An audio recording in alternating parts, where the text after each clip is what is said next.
but Hammond has just been incredible, and he's and like I said, right now he's suddenly surged up. You talk to some people are saying, yeah, this is a top 100 guy now, and that's really great to see because again, one of the big things that a lot of Royals fans have beefs with, right, is like, well, they're not cashing in on their first round picks, they're not cashing out on those guys that they need to cash out on, and Hammond looks like he might be a guy that can.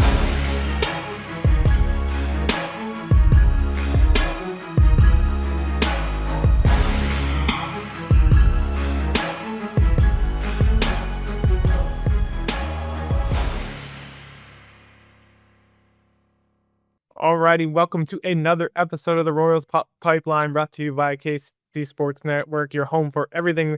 Talk about the Royals farm system, all the prospects that are coming up to the big leagues. I'm Jared Perkins. That's Kevin O'Brien. Kev, how are we doing today, man?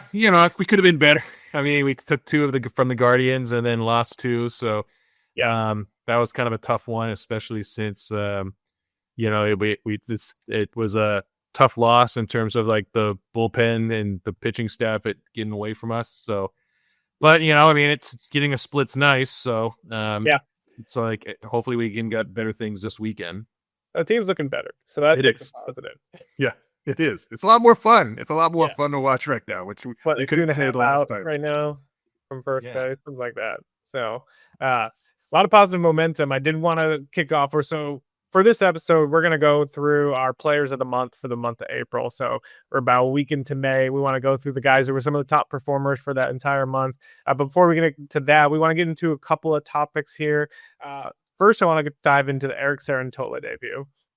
So Cerantola has been an interesting prospect, relief prospect for the Royals for quite a bit, sometime. The slider's a wipeout slider. Like, that thing's absolutely disgusting. I think he's got an 80% whiff rate on it in his first two appearances. He's thrown 14 of them. And he's just striking out the world with that pitch. Fastball, yeah, it's a 26. He goes to it 26% of the time. He goes to the slider 73% of the time for a reason. Fastball's not definitely doesn't jump off at the board at you. Mid-tier velocity, right? I think was averaging 94.6 with it over the last two games, but he's always been a kind of an intriguing two-pitch guy who's kind of worked quickly through the system for them. Yeah, I mean, I'm glad he's getting a shot. I feel like right now the Royals need guys who at least give them some upside. I mean, I think Mason Black, is going to be a good fill-in here and there, but just even from what we saw from him in his short tenure with the Royals, I mean, I just don't think there's a lot of upside there. Alex Lang has some strikeout ability, but a lot of walk issues. And I was able to be there in the stadium for Cerantola's, debut, and he's got some nasty stuff. And like you said, that slider is a plus grade. It can generate whiffs. He's already generating whiffs with it. But the problem with Cerantola, right? It's like the fastball is not great, and he's a two-pitch pitcher. So it's like if they're not chasing on the slider, or if he's not locating with the slider, like bad things can kind of happen. And we saw that today. He really wasn't locating with his slider like he was on Wednesday night, and the Guardians made him pay. So, I mean, I hope the Royals will give him more of a chance to do this, because I do think he has some upside. And he had a really bad spring training. If you look at his spring training numbers, they were terrible. He was the first one to be demoted. So it's nice to see him bounce back and actually get a call up in the majors after being added to the 40-man last year. Yeah. And I like you kind of talked about it. I was looking at the final thoughts on our rundown sheet and like guys who might get a promotion. I was trying to think, who can I talk about that might get promoted from Omaha soon? And you kind of hit it on the head. There's like, it's Cerantola, and then there's a lot of question marks down there in Omaha. Like Berger, he's hurt. Kolek's been up, so he's been kind of a spot starter. But you think of like relief options, you're kind of SOL in terms of relief options. Mason Black's been fine for them, and kind of some of his spot work out of the bullpen, but like you kind of hope Cerantola is a guy who can stick, because if you like with Estevez going down and still being injured and the velo not being back, you're kind of worried about like, okay, who's going to replace a guy like that in the bullpen? Yeah, it's not great. I mean, it's like Jose Cuas. I mean, it's Been down that road before. Yeah, I mean, Eli Morgan, we've seen he's okay, but I don't think he's a high leverage guy. Chris Olivares throws heat, but he can't control it. So you're right. Like, it's kind of, I hope Cerantola gets a little bit more of a shot, because you're right. Like right now, especially with the Estevez news, which sounds not great. Like, it sounds like, they're going to need some guys to really solidify themselves in the bullpen, and Cerantola hopefully can be one of those guys. Yeah, I agree. Kind of moving on to the next topic. So, just some key takeaways from the first month of play for the Royals farm system. Uh, I did like your bullet point that Omaha, well, it's Omaha. It's It's what we Omaha. kind of talked about. Yeah, I mean, like when I was going through like the players and pitchers of the month and trying to figure out who to kind of nail down, I was like, oh, this is kind of boring until you get to Quad Cities. Yeah, it really is. I mean, it's like, AAA is so such an interesting one because people can get irrationally excited about certain guys, and the reality is, like, whether it's pitching or hitting, the competition is always there. It's I think just it's like you have a lot of 4A guys that are there that are really just there to get jobs, right? They're kind of there to Mhm. like, hey, I'm just here to collect a check and things like that, and still be playing baseball. So it's like these guys aren't going to be all that serious. So I mean, I think there's some guys that are nice stories, but is there anybody on Omaha that you're like kind of like a Cags last year or a Carter Jensen last year? There's really not. No. And even in Northwest Arkansas, like I'm not really sure there's those guys that I'm really excited about. But Quad Cities in Columbia, it's like the exact opposite. I love Yeah. everybody on that roster. Yeah, I mean, we'll get into that when we kinda go through the players of the month, but, like, Quad Cities and Columbia and I think this is part of the reason, like, we've talked about why the Royal system isn't really ranked high. It's because the guys are so young that have such high ceilings, like David Shields, Kendry Churio, Josh Hammond, Sean Gamble, like, all these guys are just super, super young, and I think that's part of the reason why we see this system just not at the top of the ranks because people wanna see what they're gonna do first. Yeah, I agree, and I think they're really fun. What I mean, if you had to kind of like tier, like hey, like if I'm on MLB TV and I'm tiering like what I want to watch, it's like Columbia Quad Cities are like 1A, 1B, and then you have Naturals, the Northwest Arkansas Naturals, and then you kind of have like Yeah, 50 feet of like crap, and then you kind of want to watch Omaha. And it's nothing against Omaha, but it's just like again, like it's just there's really no exciting guys on this team. It's they're not doing well, and especially the pitching is just so the starting pitching depth is so bad right now in Omaha with Berger, Hurts. They're really just it's like I don't want to watch Aaron Sanchez get shelled some more. Like I can only watch so yeah, much of that. And Northwest Arkansas like is not, but Quad Cities, it's like there's a lot of great whether it's pitching and hitting, there's just guys that you want to see and there's reasons to check in. And I always find yeah. myself like, oh, what's the Quad City score, or what inning is it for Columbia? Because I want to pop in and watch those games when I can. Yeah, no, I definitely agree. But speaking of kind of exciting Royals minor league news, the Complex League has started. So from back in my day, I used to work in the Arizona Complex League, and it's wild to have it actually start in May because that didn't usually start until it was like what June, July, August. Like it Oh used wow. to start pretty late. I think May is pretty early for this to happen because I remember I would leave college basically, and then I would go to the complex league would start right around the draft because like draft guys would get drafted and then they would go play. Most of them would go to the complex league to start just to get their stuff, even if they were going out to a different affiliate. They would all come to Arizona first to get like onboarded basically, and then they would send like guys who were staying in the complex league would stay, and then they would send the guys to the affiliates that were going to the affiliates. But yeah, some exciting young names there. There's some guys that who's one guy that you're looking at to watch in the complex league? One guy I'm kind of watching, and again, I kind of agree with you. It's like it's so interesting because you have like this huge mix of guys that are right out of the draft, guys that are high school, guys that are Yeah, college, Dominican summer league guys who are just coming to the country for the first time. One guy I'm really interested in watching is Kyle DeGroat, and again he kind of got some buzz as kind of a late prep pitcher. Was not quite that Shields level, but kind of like cold weather state pitcher, kind of a interesting prep arm. He didn't have like a great year last year, and it seems like he's developing a little slow. But I think there's some juice behind this guy. I know that when he was drafted, you and I kind of in our group chat talked about DeGroat as kind of like, hey, this could be a really good pickup. And so he's one that I really like on the pitching end. And then Darrison Garcia is kind of one that I'm really paying attention to. A lot of these guys are hard because it's like with a lot of these DSL guys, they're all kind of came from the same profile, like no power. They're really speed. They got some interesting defense, but they're so young. So it's like, well, we don't know what they're going to develop into. But Garcia played in the prospect breakout, and I believe he had a couple of hits in that. And he wasn't a yeah, guy I was even paying attention to. I was like, I had no idea who this guy was. Like I looked on roster resource, he wasn't even listed. So it's kind of like, I'm like, okay, like, maybe this guy's got some intrigue to him, and yeah. maybe he'll break out and be that Michael Garcia that was kind of not really seen as much of a prospect until like he got to high A ball. Yeah, no, I agree. There's a few guys on this roster I feel like I'm interested in too. On the arm side, like you mentioned, Kyle DeGroat, he kind of got lit up to start in Columbia this year, and then that's why he's back in the complex league. But he's starting to throw really well. So maybe he just needed kind of a reset, and then hopefully he'll be back in Columbia here soon. But Grayson Bowles, the 18th rounder from last year, this is a kid I'm very intrigued by. I just really liked him coming out of the draft. I didn't think they were actually going to sign him. I thought he was for sure heading to campus. Um, I'm trying to look up here. I think he was committed to Arizona. I think when I did my write up on him, um, I was like basically like I don't think Bowles is actually going to make it to the Royals because he is. I think he's so okay. I was confusing him and Dylan Wood. Dylan Wood was the Arizona commit, and Grayson Bowles was the Texas commit. And I was like, oh man, you're going to the Texas Longhorns. You're gonna be like a top 3 team in the country playing in the SEC. Like, no way this guy's making it to the Royals. And they got him to sign. And I just thought that was really, really intriguing. He was number 224 on our Just Baseball Top 315. Mm. Guy at 6'5", 250 pounds. Like, there's a lot of size and athleticism, and like that's what you kind of look for in a frontline starter. He was low 90s with the fastball coming out around draft day and had got mid 90s with some life up in the zone. There's a lot of projection there in terms of what you could add to velocity. The sliders are the go-to secondary for him. Has a ton of sharp bite, but he also has a curveball and a fading changeup. So pretty good to have a 4-pitch mix as a prep prospect. So kind of intrigued to see what the Royals can do with him. Can they get some more velocity out of him as he continues to age?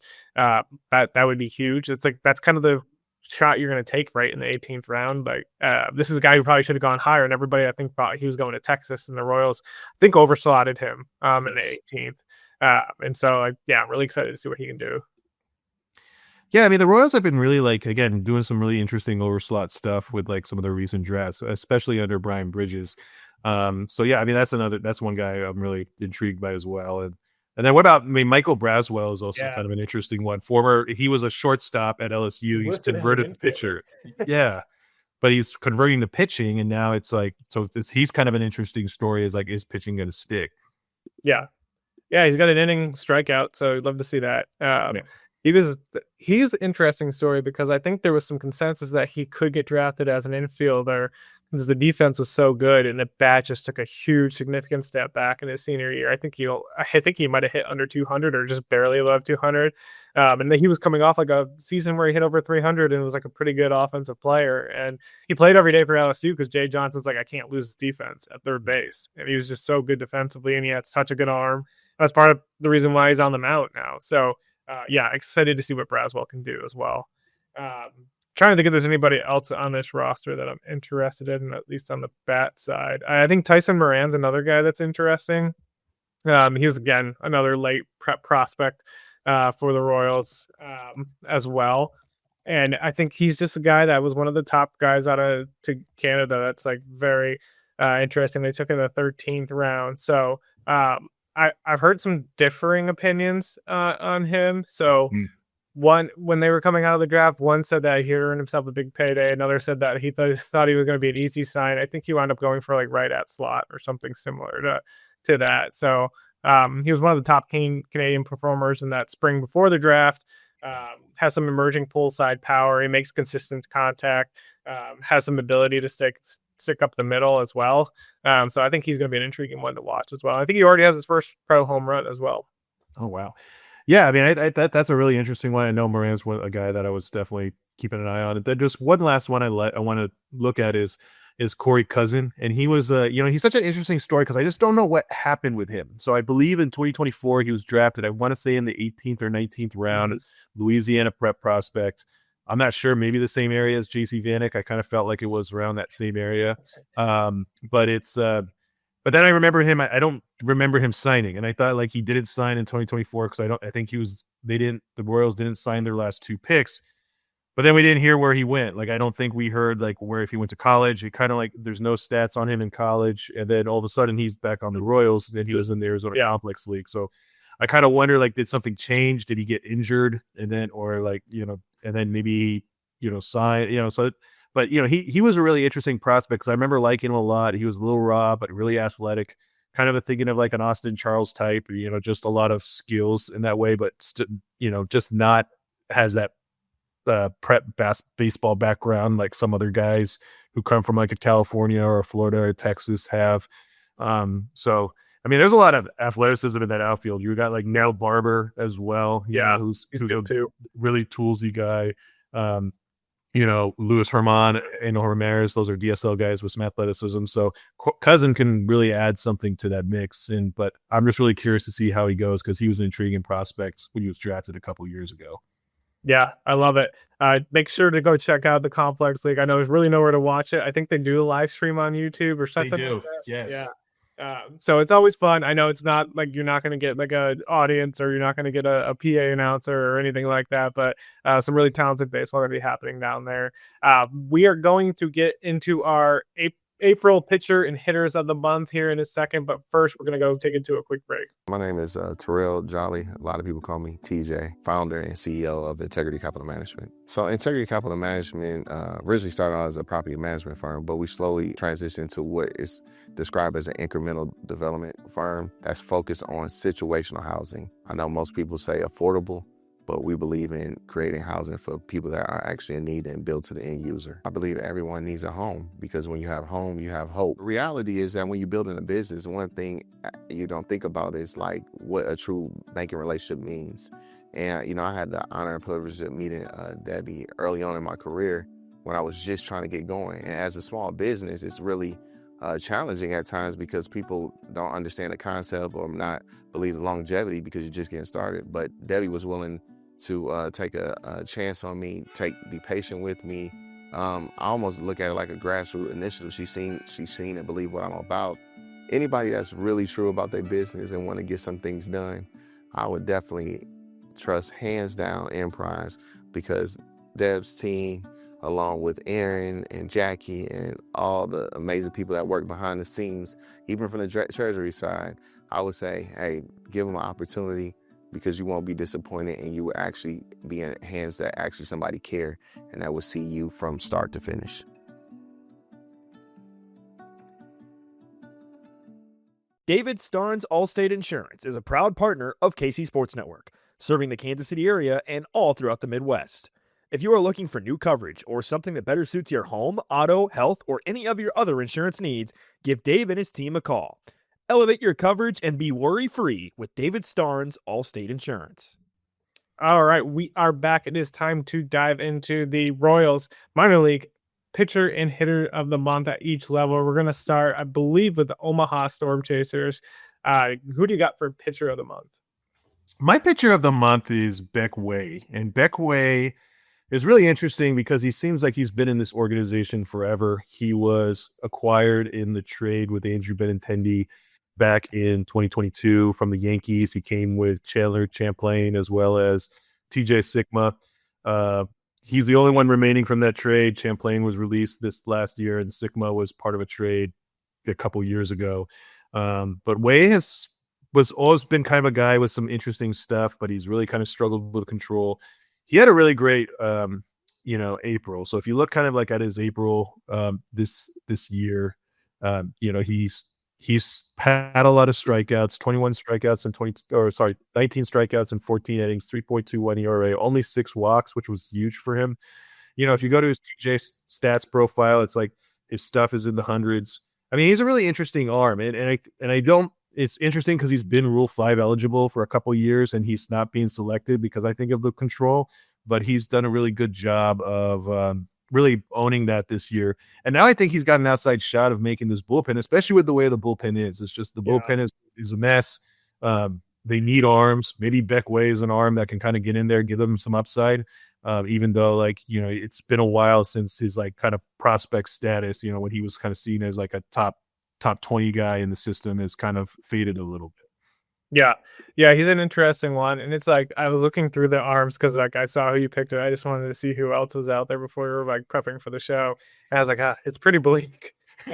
Beck Way is by far outside of potential reliever options, the best option. But you had a couple of relievers on there as kind of honorable mentions. Any of those guys want to touch on? Yeah, I mean Cerantola, obviously. I mean, he earned his call up. He had a he had a 1.93 ERA, 12 strikeouts in 9 innings, had 6 walks. Chas Martinez was really interesting. I mean, this is a guy. He's 13 strikeouts in 9 innings, a lefty.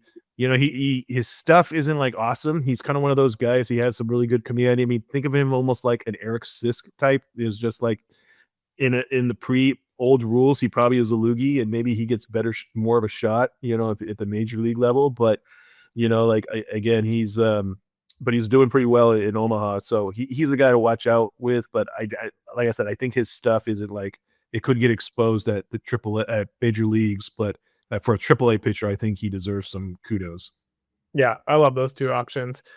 Hitting side was almost as brutal as the pitching side. I will admit right off the bat, it was by far Cameron Misner was the player of the month. He posted a 959 OPS in 23 games. He had 5 doubles, 6 home runs, 22 RBIs, 15 walks to 19 strikeouts, and then 4 stolen bases.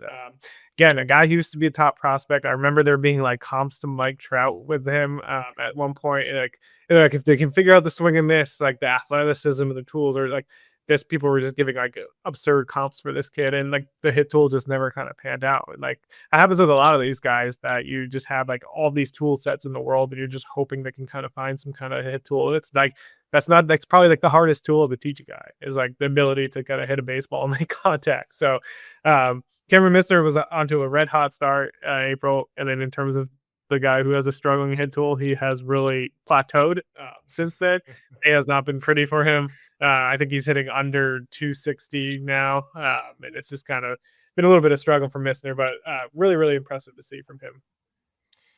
Yeah, I like him. I mean, he's definitely more of a specimen than I kind of expected. I mean, you just kind of like when you watch him on tape, it's like he looks a lot bigger, and you could kind of see why scouts really liked him and had some high upside. Yeah, he just strikes out too much. Again, I know he does walk a little bit, which helps, but I mean the contact tool is really not great. His upside seems to be like MJ Melendez, right? It's like he's a guy that can draw a walk. He has some power, but the plate discipline and the contact ability just really isn't there, and that's always just going to keep expose him. But I don't know if somebody gets hurt like in the outfield, he's a guy that I think can fill in. Is he a guy that's going to be a major league regular? I don't think so, but he's a guy that could get a shot if something happens to any of the Royals outfielders. Yeah, no, I agree. And I was looking for honorable mentions to Misner, and I was like, I don't even know who to put on this list. But John Rave posted it like an 847, 857 OPS. I mean, I don't really want to elaborate too much on Rave because we all know him. He's been in the big leagues. He did up and down, kind of a 4A guy. Similar, like kind of profile to Misner. He does have some swing and miss issues to the profile. But yeah, kind of a toolsy outfielder.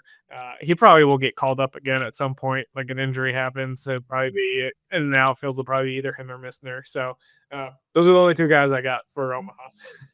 Yeah, and I get it. I mean, Rave, I think, deserves an honorable mention, but it's like he's not like what he is, right? So It's not like we're gonna be like going crazy on him. Yeah, we're gonna move on to Northwest Arkansas, who's the pitcher of the month. Yeah, my pitcher of the month is Oscar Rayo. Northwest Arkansas has been kind of a blah team to watch. I mean, it's not. It's just guys like you have some guys like Casa on the hitting end that are kind of intriguing, but on the pitching end, it's really not. I mean, kind of their top arms have really struggled in April. Frank Mazzucato, 6.46 ERA, 14 walks in 15 innings. So he's back to where he's been. Felix Arande, who was kind of seen as the guy that was supposed to be like the breakout guy, he had a 6.0 ERA, but he has been better lately in his last couple of starts. He's had a much better May, so his ERA is back to more manageable levels. But in terms of just like who's been good in April, Oscar Rayo is kind of that guy. He pitched for Nicaragua in the WBC. Kind of a very similar profile to Angel Zerpa, kind of a lefty, kind of a control guy. He kind of really floods the strike zone. He doesn't have incredible stuff, but it's pretty good, and he's got some velocity on it. But the big thing is control. I mean, he had 17 innings, 15 strikeouts, 0 walks. I mean, he just does not walk guys. And I think you and I had talked about this. I don't know if it was his agent or somebody that was a fan of him, but they kept would DM us and hey, when are you going to talk more about Oscar Rayo a couple of years ago? And we're like, who's this guy? What are you talking about? Now it's kind of well, maybe this guy was onto something. he's been pretty good, and I don't think he's a high upside arm, but I think there's an Angel Zerpa guy, maybe with like an Angel Zerpa light that could be for like Oscar Rayo. So he was a guy that I think deserves some kudos because he's really not going to be on any prospect list that you're ever going to find, but he just puts up good numbers, and sometimes you kind of need that from your bullpen. Yeah, I think like you mentioned, like there's not many arms to talk about in Northwest Arkansas, and it's kind of frustrating because like you look us down there with Drew Beam, Henry Williams, Felix Arande, just kind of all these big name or not big name, but like guys who are supposed to be kind of decent prospects in the system, kind of underperforming in the month of April. So hopefully maybe the weather will get better and we'll see some better performances as it goes along. But like you look at those names on the Northwest Arkansas roster, and I'm like, you probably should get getting better performances out of these guys. Yeah, I agree, and that's the hard part. I mean, Caden Monk has been another reliever that's been pretty good, 2.51 ERA, but he's like with 22 strikeouts, but he's like 26. I mean, so it's not like he's anything awesome, but I think there is some upside at least. At least with Omaha, it's kind of like, oh geez, we're kind of, this doesn't look all that great. But with Northwest Arkansas, like you said, you got Henry Williams, you got Drew Beam, you got Arande. Those are guys that you can say, Henry Owen returned after some injury. It's like these are guys that if things click a little bit more, then maybe it's like, hey, this pitching staff looks a lot better in maybe June or July than it did in April and May. Yeah, agree. I'm going to move on to the hitter of the month for Northwest Arkansas, and it's by far was an easy choice, Brett Squires. Squires has been probably one of the most impressive hitters in the Royals minor league system so far. He posted a 10.08 OPS slash 326, 412 with a 596 slug in 24 games, 9 doubles, 5 home runs, 25 RBI, 13 walks, 24 strikeouts, and 8 stolen bases. Squires has been absolutely impressive. And he's kind of a guy who hasn't really been on the radar as terms of like top prospect status, right? He's already 26 years old in Double-A. He's kind of just hit at every level that he's been at. Probably a 4A type guy, but you have to be impressed with what he's doing. Yeah, I've always really liked him, and again, I thought he had a really good spring training, and then when you kind of saw like the Statcast data, the exit velocity numbers were really good. I mean, that was kind of one of the things that really popped out with him was not only was he like producing results, but the EVs, the hard hit rates, the barrels, they were all really good. So it's like, okay, like maybe there's something with this guy because we don't have that data, right? For a high A ball when he was in Quad Cities, and we don't have that data when we're in Double-A. But when you see that in spring training, you kind of say, okay, maybe there's something there. And right now he's producing those results. It's probably he probably like a CJ Alexander type. I see that comp, and I don't like comping guys, but that just kind of feels like a reasonable comparison. Yeah, but it's but there's some upside there, and in Squires, was always known as a pretty polished college hitter, and he can play both corners. So he's a guy I think to watch, and especially he could be due for a call up to Omaha pretty soon, which makes him, hey, he's on the cusp of possibly making the major league roster. Yeah, no, I agree. In terms of kind of some other guys I think are honorable mention, Colton Becker in 15 games, kind of a small sample size, posted a 923 OPS. Sam Colasingham has really, Colasingham, 901 OPS, 309, 457, 444 slash line in the month of April. Power numbers haven't been really there, but 8 doubles, 11 home runs, more walks than he struck out. So kind of an interesting guy that they took out of Air Force, actually, the academy in the 24 draft, I believe, in the 13th round. He's another guy who's just kind of hit at every level that he's been at. Again, not a power hitter. He only hit 2 home runs last year in 123 games. So he's halfway there already. So that's a good sign. Making some improvements. But no, he's kind of a contact guy over hit tool over power guy. And I just really like what I've seen from Colasingham. And he's been, I think, a guy, again, who could be a 4A type player, but could have some kind of impact at the big league level. Yeah, I mean, I think he has a kind of like a Nicky Lopez profile, because one of the things is like he has like his intangibles are really rated well, and I believe he won like a special achievement award with the organization last year. I think just him being an Air Force guy, just like just very disciplined, very is very dedicated, a team guy, and then he does a lot of things well. He plays a lot of positions. He doesn't strike out. He draws walks. And, that's something that this organization really values. I mean, I think Mm, ever since kind of JJ has kind of taken over, he's like, well, how do we increase our plate discipline? How do we draw more walks? And that was a big reason why Keone Duran and Joe Dillon didn't stay as the hitting coaches, and why Drew Saylor was asked to leave. It was yeah. because that they weren't fitting in that philosophy. And so Coliseum does fit into that philosophy. Does he have great power? No, but if he's doing the things that they want out of their players and their organization, then he's going to get a chance sooner rather than later. Yeah. No, I agree. The only last guy I'll mention for Northwest Arkansas, Carson Rockefort, posted 877 OPS, 6 doubles, 5 home runs, 14 RBIs in 24 games. Strikeout numbers were quite high for him. 35 strikeouts in 24 games. I like Rockefort, like you mentioned, kind of could be a better Kyle Isbell, but the strikeout rate jumped quite a bit for him here in Double-A, and so just something to watch with him. Want to move on to High A though, because we want to get into the fun here. Looking at the good one. Hot City River Bandits. There's a lot of arms here you could have picked for pitcher of the month, but who did you go with? Yeah, there really is a lot of arms. And I kind of went with Justin Lampkin. Had a 1.02 ERA in 4 starts, 17.2 innings pitched, 24 strikeouts, only 9 walks, only 9 hits allowed, 1.02 whip. You could have easily made the case for David Shields, 3.0 ERA in 5 starts, 21 innings, 16 hits allowed, 27 strikeouts, 9 walks. But, I felt that Lampkin was just a little bit better in just the strikeouts for the innings and just minimizing the hits a little better. But Lampkin, again, this is a guy that I said that, I felt like I just did not rate him, give him enough credit in this offseason, when it came to my prospect list, just because we didn't really see him pitch professionally. But, he's really transitioned well. It's kind of, he had that excellent spring breakout. He's really been one of the guys, and he really hasn't had that much struggles. And I think that's really interesting. And like he doesn't have some of the stuff of like a Kendrick Churio or even a David Shields, but I mean, there's a pretty good profile. This is a guy who knows how to pitch. This is a guy who maxes out what he has. And again, there's a Chris Bubich in here, possibility, and so I really love Lampkin and what he's done. And I think he's really carried this Quad Cities rotation, which is really surprising because there's a lot of great names in that rotation.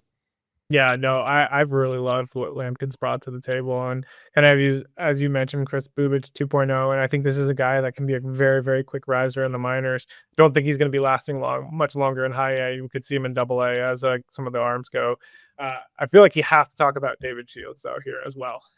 Yeah, and I think you do. I mean, it's he kind of got. I remember he kind of got off to a little bit of an inconsistent start, but he was really good in April as well. If you just look at what he's been doing just for the whole year, his ERA is down to 2.7 in 6 starts. He's got 35 strikeouts. We're starting to see kind of Shields settle into like his ace role. It's maybe he just was probably a little nervous, or the weather. We talk about all the time how like in these places like Quad Cities and Columbia, that the weather just sucks in April. So a lot of times guys are just really struggling to grip the ball. And but I think we're starting to see Shields really settle in. And I really think, yeah, you're right. Like much like Lampkin, it's like I don't think he has a lot to prove right now in Quad Cities. I just think it's he's facing guys that he's obviously better than. I know the Royals like to take their time with guys, and especially as a prep guy, you want it like you don't want to rush a guy and maybe ruin his confidence too soon. But he's got to be challenged, and I think this is a guy that can be really an ace long term. But you got to push it, and I think going to Double-A sooner rather than later is the way to do it. Yeah, no, I agree, and it's the one thing I love about watching David Shields pitch is the poise that he has on the mound. Like he looks like he's like 27 years old pitching in the minor leagues right now.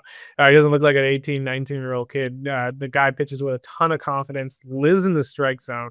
Like that's the one thing that's hard to find with prep prospects. Everybody looks for the velo, right? Then the stuff. Like it is hard to find pitchability in a high school pitching prospect. And that's what Bridges loves. He loves the guys who can kind of have the high ceiling. Like he was like high 80s, low 90s coming out of high school. Like I think he bumped up to 94 before the draft a couple times. Like he hit it, but he never like sat in like 93, 94. And Bridges, like this is a guy you can add some velo on as he grows. guy already knows how to pitch, already lives in the strike zone. Like, it's just going to be a ton of fun to watch him develop. I think he's a top 100 prospect in my personal opinion.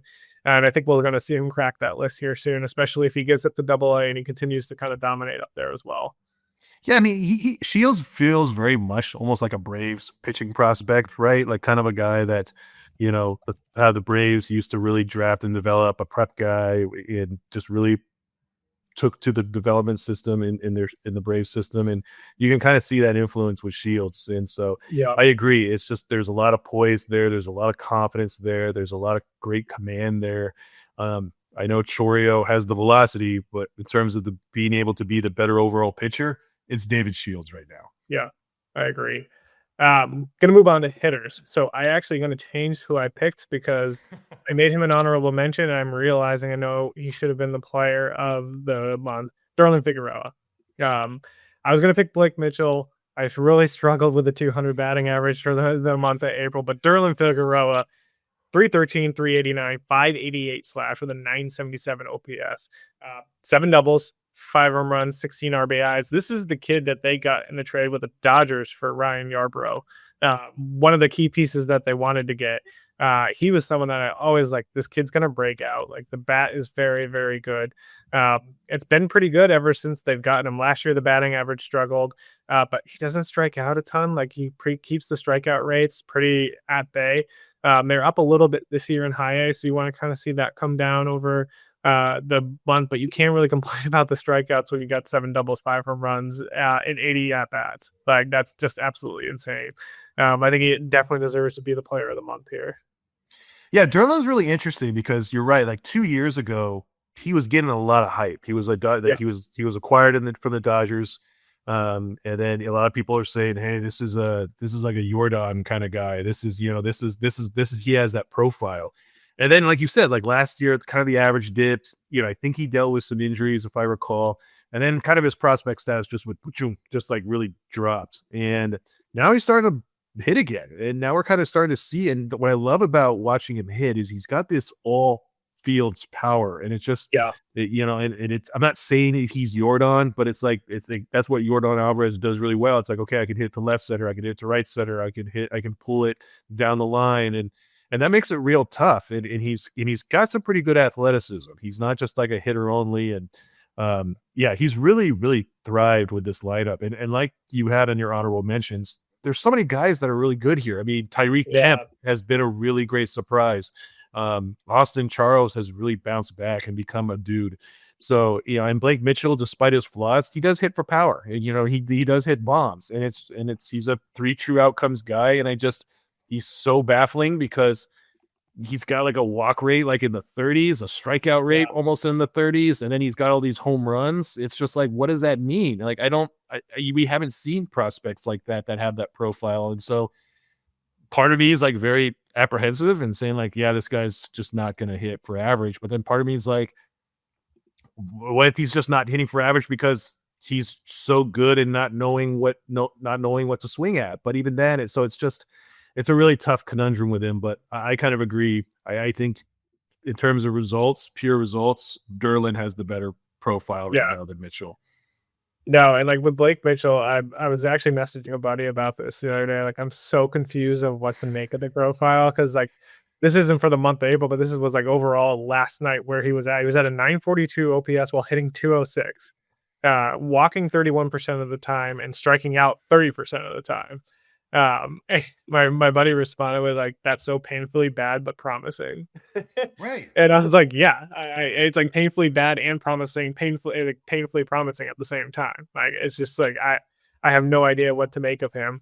And I'm like, I kind of like, okay, is he being too passive? Like you mentioned, that's why he's striking out more, like not capitalizing on the pitch when he's expected to. Does he have such a good feel for the strike zone, and like pitching in low A is so bad that like, or in high A, I mean, and he's just walking so much and just getting nothing to hit, like, or is he just bad? Like, I don't think we're going to really know until he gets to Double-A. I mean, 35 walks to 33 strikeouts. I mean, that's a 1.0 something walk to K ratio. And that's kind of like a gold standard. If I said, hey, man, this guy's got a walk to K ratio over 1, anybody would say, oh, man, that's an elite talent. That's some elite plate discipline there. But then you're right. Then you go, okay, well, what's he hitting? Oh, he's hitting 200 right now. It's like, again, it's such a like, what are we looking at here? And again, and he has the 6 home runs. And when you watch him, it's like he's athletic. He's got a lot of he's really strong defensively with a lot of his skills. His footwork's good, his arm's good. So obviously there's like more upside there. It's not that's like he's just like Jack Cust out there who's just like 3 true outcomes. But I don't know. You're right. Like, I mean, technically, I know he's rated as a top 100 guy. My gut feels like he's not, but then it's like, well, am I missing something? And that's kind of hard to really fathom right now. Yeah, it's hard to like bag a guy for having a 946 OPS. Yes. Like, Right. so It's hard however for a he's guy doing it. walking. Yeah. Yeah. So, all right, we're going to wrap up here with low A. Who is the Columbia pitcher of the month for April? Yeah, one guy he didn't start off as well, but then when I kind of looked at his stats and kind of looked at how he finished is Blake Walters. And I feel like Blake Walters I know he's really starting to settle in right now. He had in the month of April, he had a 1.66 ERA in 5 starts, 21.2 innings pitched. He gave up 12 runs, but like only 4 were earned. So, I mean, he wasn't helped by his defense very much in Columbia, but he had 24 strikeouts, 11 walks was a little high, but 1.15 ERA. I just think right now, I mean, Walters, we've talked about him as kind of a guy. It's like he's got intriguing stuff, but the results aren't there, and his command isn't there. Like he doesn't get as much strikeouts as you need. And now he's starting to put it together. He's really putting outings where he's just really dominating on the mound. We've always known that he has the tools. And right now it seems like he's finally starting to live up to that projection. And I know a lot of people like we're starting to like leave Walters off their top 30s, kind of saying like, I just think he's just not it, or I think he's just probably a reliever. And he's showing that he can be something more. And again, I really I've always loved the profile. It's nice to see him produce results. And thus, I think like he deserves that April pitcher of the month honors, just because there's so much that he's been weighing on him, and now he's finally starting to be the pitcher we all thought he would be. No, I really love Walters, and I think that's a great pick. I do want to talk about one of your honorable mentions, though. I want you to kind of touch on Jordan Woods, because I feel like this guy does not get talked about enough. He does not. Yeah, I mean, Jordan Woods was really interesting, and I know he was awarded from the organization the pitcher of the year, so it's not like he's not getting love, but 1.59 ERA, 21 strikeouts in 17 innings, only 3 walks. He kind of has a hybrid role. He's had 2 starts. He has a save. So the Fireflies are kind of utilizing him around a lot. They're kind of using him as like a starter. They're using him for closing. I think they're just trying to find what works best, but the guy could throw, and he's just a really good arm. And, I really think this is another reason why people should pay attention to Columbia, because the pitching staff's deep. I mean, it's not like you got you got Jordan Woods, who's really good. You got Michael Lombardi, who strikes out a lot of guys. You got Kendrick Churio. I mean, they got a lot of strikeout artists in Columbia right now. And I know Columbia, it's low A. There's always going to be some issues with your quality of competition, but they weren't really doing this last year in terms of the pitching staff. The pitching staff right now is deep in Columbia, and there's some really guys that could really make a move in the system if they continue to harness this strikeout stuff. Yeah, I agree. And the bats are exciting as well. Not as exciting as high A, the bats, like you were trying when I was trying to find guys, but I'm actually going to go with co-players of the month, because it's really hard to kind of to really differentiate these guys. Like if you're making it the OPS award, then like Josh Hammond wins it. But I mean, Josh Hammond and Brooks Bryan. Brooks Bryan /299, 360, 537 with an 897 OPS in 18 games, 7 doubles, 3 home runs, 16 RBIs, 4 stolen bases. Hammond had a 914 OPS, 313, 396, 518 slash in 22 games, 9 doubles, a triple, 2 home runs, 10 RBIs, 12 walks, 23 strikeouts, 4 stolen bases. Like it's really hard to kind of, like if you're gonna, again, the OPSs are very close, like 897 to 913 is fairly close. But Brooks Bryan, I think, is like, we're gonna kind of talk about it in our final thoughts, but he's the guy I think that's gonna get promoted soon. He's too old to be playing in Columbia, and he's too good for the competition down there. Guy was a catcher at Troy when I covered college when I did college baseball coverage last year. Just was kind of a leader of that team, has a ton of pop from some pull side power that's really impressive. Behind the dish, he's okay. I think he's getting better behind there defensively, and it seems like the Royals are working with him pretty well. But yeah, I think he's just kind of outplaying his competition at this point. But Josh Hammond's the one that is really exciting. We talked about him being he's a 28th overall pick from last year, technically a first rounder. He's the one we were more excited about in terms of the Sean Gamble, Josh Hammond combo that they took. I think the upside's like immense. Kid's like 80 grade makeup, like wants to learn, wants to get better. You kind of watch him interview, and he kind of reminds me a lot of Bobby Witt Jr. in terms of like personality. He's just like very on top of things, very like work business oriented. And so you kind of love to see that. I agree. I mean, Hammond's been fantastic. That would have been my pick for player of the year, or for player of the month. But Brooks Bryan has been fantastic too. I mean, just really polished. And again, he was in an interesting situation because you had Young Chun Ham or Young Hum Che or Young Chun Ham as the was our kind of returning catcher, and Bryan has showed that he's the guy.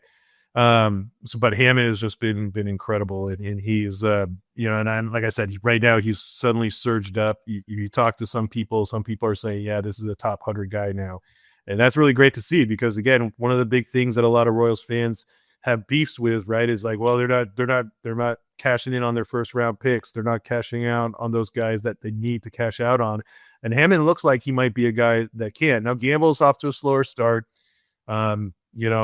but like I said, I think we always felt that Hammond was the better guy than Gamble anyways in the draft. And the fact that they got him at a lower slot is just kind of shows that how good the Royals draft was.